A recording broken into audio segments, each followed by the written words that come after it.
Medicine, diet control, therapy এইবোৰ লোৱাৰ পিছতো যদি আপোনালোকৰ ফেটি লিভাৰৰ সমস্যাটো ঠিক হোৱা নাই, তেনেহ'লে হয়তো এই সমস্যাটো অকল আপোনালোকৰ লিভাৰৰ লগত জড়িত হৈ থকা নাই। ফেটি লিভাৰৰ চিকিৎসাত ব্যৰ্থতাৰ আৰু কিছুমান কাৰণ থাকিব পাৰে, আৰু সেই কাৰণকেইটা যদি আপোনালোকে চিনাক্তকৰণ নকৰাকৈ অকল ফেটি লিভাৰৰ কাৰণে চিকিৎসা কৰি থাকে, তেনেহ'লে হয়তো ইয়াৰ স্থায়ী সমাধান আপোনালোকে নাপাবও পাৰে। এই ভিডিঅ'টোত কি কি কাৰণত আপোনালোকৰ ফেটি লিভাৰৰ চিকিৎসাত ব্যৰ্থ হ'ব পাৰে সেই গোটেইকেইটা কাৰণ আলোচনা কৰিম। ভিডিঅ'টোৰ শেষলৈকে আপোনালোকে নিজে উলিয়াই ল'ব পাৰিব যে আপোনালোকৰ তাত ফেটি লিভাৰৰ চিকিৎসাৰ যিটো ব্যৰ্থতাৰ কাৰণ সেইটো আচলতে কি। আৰু এজ ইউজুৱেল মই ভিডিঅ'টোৰ শেষত কেইটামান হোমিঅ'পেথিক মেডিচিনৰ বিষয়ে আলোচনা কৰিম, যিকেইটাৰ সহায়ত আপোনালোকে এই সমস্যাটোৰ পৰা খুব কম দিনৰ ভিতৰতে ওলাই আহিব পাৰিব। এই ভিডিঅ'টো গ্ৰেড 1, গ্ৰেড 2, গ্ৰেড 3 ফেটি লিভাৰত ভুগি থকা প্ৰত্যেকজন ৰোগীৰ কাৰণে বেনিফিচিয়েল হ'ব। আৰু ভিডিঅ'টোৰ শেষলৈকে আপোনালোকে নিজে উলিয়াই ল'ব পাৰিব যে আপোনালোকৰ আগৰ ট্ৰিটমেণ্টটো আচলতে কিহৰ কাৰণে ব্যৰ্থ হৈছে।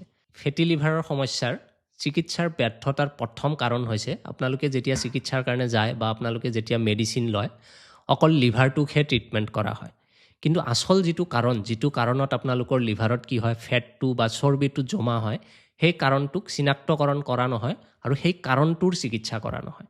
তাৰ লগতে আপোনালোকে যেতিয়া ডায়েট কণ্ট্ৰল কৰে, তাতে আটাইতকৈ ডাঙৰ মিষ্টেক কৰে। সেই মিষ্টেকটো হৈছে যে আপোনালোকে এটা জেনেৰেলাইজ ডায়েট কণ্ট্ৰল ফৰ্মুলা ব্যৱহাৰ কৰে। আপোনাৰ ক্ষেত্ৰত বা বেলেগ এজন ৰোগীৰ ক্ষেত্ৰত যিটো ডায়েট কণ্ট্ৰল ফৰ্মুলা সেইটো ছেইম নহ'বও পাৰে।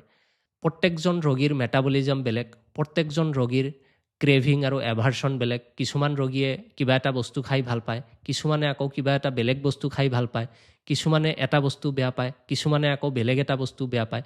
সেইকাৰণে আপোনালোকৰ যিটো জেনেৰেলাইজ ডায়েট কণ্ট্ৰল ফৰ্মুলা আছে সেইটো অলৱেজ ছাকচেছফুল নহয়।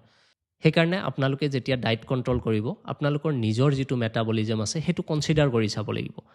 আপোনালোকে সদায় এজন ডক্টৰ বা ডায়েটিচিয়ানৰ সৈতে পৰামৰ্শ কৰি তাৰপিছত আপোনালোকৰ কাৰণে এটা ইণ্ডিভিজুৱেলাইজ ডায়েট প্লেন বনাব, আৰু সেইটো ফ'ল' কৰিব। আপোনালোকে নিশ্চয় ইয়াৰ পৰা বেনিফিট পাব। কাৰণ যেতিয়া প্ৰ'টিন আৰু ছুগাৰৰ ইনটেকটো কমাব দিয়া হয়, তেতিয়া প্ৰত্যেকজন ৰোগীৰ ইণ্ডিভিজুৱেলাইজ ৰিকুৱাৰমেণ্টৰ হিচাপত বনাই দিয়া হয়। কিছুমান ৰোগীৰ ক্ষেত্ৰত আকৌ গাট হেল্থ যিটো আছে সেইটোও ইম্প্ৰুভ কৰাৰ প্ৰয়োজন থাকে। সেইকাৰণে সদায় আপোনালোকে এজন ডক্টৰ বা ডায়েটিচিয়ানৰ লগত পৰামৰ্শ কৰি তাৰপিছতহে ইণ্ডিভিজুৱেলাইজড এটা ডায়েট প্লেন আপোনালোকে ল'ব। তাৰপিছত আপোনালোকে নিজৰ ইনচুলিন ৰেজিষ্টেঞ্চটো যদি ইগন'ৰ কৰে বা আপোনালোকে সেইটো কনচিডাৰ নকৰে, আপোনালোকে ভাবি আছে যে আপোনালোকে ফেটি লিভাৰৰ কাৰণে মেডিচিন লৈ আছে, কিন্তু ফেটি লিভাৰৰ কাৰণে মেডিচিন লৈ থকা সময়তো আপোনালোকৰ লিভাৰত যিটো চৰ্বি জমা হোৱা প্ৰচেছ সেইটো চলি থাকিব পাৰে, যদিহে আপোনালোকে নিজৰ ইনচুলিন ৰেজিষ্টেঞ্চ যিটো ফেক্টৰ আছে সেইটো কনচিডাৰ নকৰে। সেইকাৰণে ইনচুলিনৰ যিটো ৰেজিষ্টেঞ্চ আছে সেইটোও ট্ৰিটমেণ্টৰ সময়ত আপোনালোকে কনচিডাৰ কৰিব লাগে। কিছুমান ৰোগীৰ কৌষ্ঠকাঠিন্য থাকে বা কনষ্টিপেশ্যন থাকে, তেওঁলোকৰ পায়খানাটো ভাল নহয়, বাৱেলটো ভালকৈ ক্লিয়াৰ নহয়। চ' আপোনালোকৰ যদি কনষ্টিপেশ্যন আছে বা পায়খানাৰ কিবা সমস্যা আছে, আপোনালোকে ফেটি লিভাৰৰ চিকিৎসা কৰাৰ সময়ত সদায় এই বিষয়টোও চাই ল'ব লাগিব। আপোনালোকৰ যদি পায়খানা ক্লিয়াৰ নহয়, আপোনালোকে লেক্সেটিভ লৈ হওক বা ডায়েটত আপোনালোকে ফাইবাৰৰ পৰিমাণটো বঢ়াই কেনে হওক, যিকোনো উপায়ে আপোনালোকৰ বাৱেলটো ক্লিয়াৰ কৰিব লাগিব। অৰ্থাৎ আপোনালোকৰ শৌচটো সদায় ভালকৈ হ'ব লাগিব, আপোনালোকৰ পায়খানা ক্লিয়াৰ থাকিব লাগিব।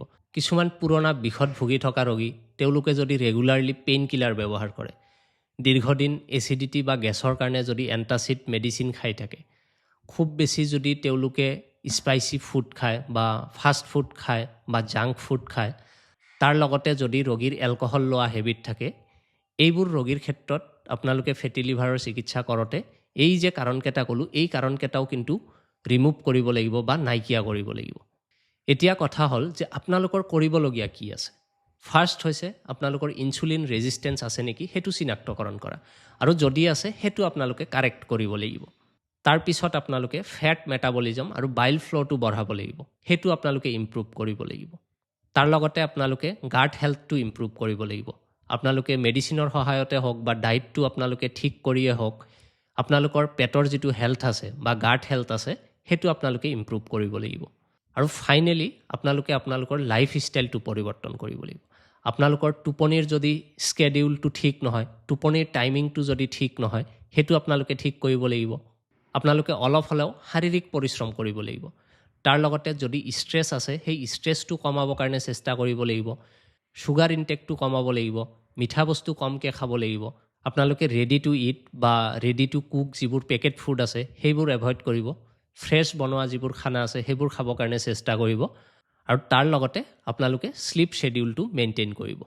চ' আপোনালোকৰ ফেটি লিভাৰৰ চিকিৎসাৰ ক্ষেত্ৰত এই ফেক্টৰকেইটা যদি আপোনালোকে কনচিডাৰ কৰে নিশ্চিতভাৱে আপোনালোকৰ এই সমস্যাটো স্থায়ীভাৱে দূৰ হৈ যাব। আমি হোমিঅ'পেথিত ফেটি লিভাৰটোক ট্ৰিটমেণ্ট নকৰোঁ, আমি ফেটি লিভাৰ হোৱা সেই ৰোগীজনক ট্ৰিটমেণ্ট কৰোঁ। এই কথাটো আপোনালোকে ভালকৈ শুনিব। ফেটি লিভাৰ বেমাৰটোক চিকিৎসা কৰা আৰু ফেটি লিভাৰ হোৱা ৰোগীজনক সেই মানুহজনক চিকিৎসা কৰাটো কিন্তু বেলেগ বস্তু। ইয়াৰ মানে মই কৈছোঁ যে ইণ্ডিভিজুৱেলাইজ যেনেকুৱা ডায়েট প্লেন থাকে ঠিক তেনেকুৱা আমি হোমিঅ'পেথিত ইণ্ডিভিজুৱেলাইজড মেডিচিন দিওঁ। প্ৰত্যেকজন মানুহৰ ক্ৰেভিং কেনেকুৱা, প্ৰত্যেকজন মানুহৰ এভাৰশ্যন কেনেকুৱা, কি খাই ভাল পায়, কি খাই বেয়া পায়, মানুহজনৰ ওজন কেনেকুৱা, হাইট কেনেকুৱা বা সমস্যাটো কিমান দিন আগত আৰম্ভ হৈছে, তেওঁৰ ডেইলি ডায়েট কেনেকুৱা, শাৰীৰিক পৰিশ্ৰম কৰে নে নাই, ষ্ট্ৰেছ আছে নে নাই, সেই মানুহজনৰ টোপনি কেনেকুৱা, সেই মানুহজনৰ পেটৰ কিবা সমস্যা আছে নেকি, পায়খানা কেনেকুৱা হয়, এই গোটেই দিশবোৰ চিন্তা চৰ্চা কৰি তাৰ পিছতহে আমি কি কৰোঁ, ইণ্ডিভিজুৱেলাইজড আৰু কনষ্টিটিউচনেল মেডিচিন দিওঁ। সেইকাৰণে এই সমস্যাটোৰ স্থায়ী সমাধানৰ কাৰণে আপোনালোকে সদায় এজন কোৱালিফাইড BHMS ডক্টৰৰ ওচৰত গৈ চিকিৎসা কৰিব লাগে। কিন্তু তিনিটা এনেকুৱা মাদাৰ টিংচাৰ আছে যিকেইটা আমি খুব ফ্ৰিকুৱেণ্টলি ইউজ কৰি থাকোঁ প্ৰত্যেকটো ফেটি লিভাৰ কেছ আমি মেনেজ কৰোঁতে। ফাৰ্ষ্ট হৈছে আপোনালোকৰ ফাইটলাকা বেৰী মাদাৰ টিংচাৰ।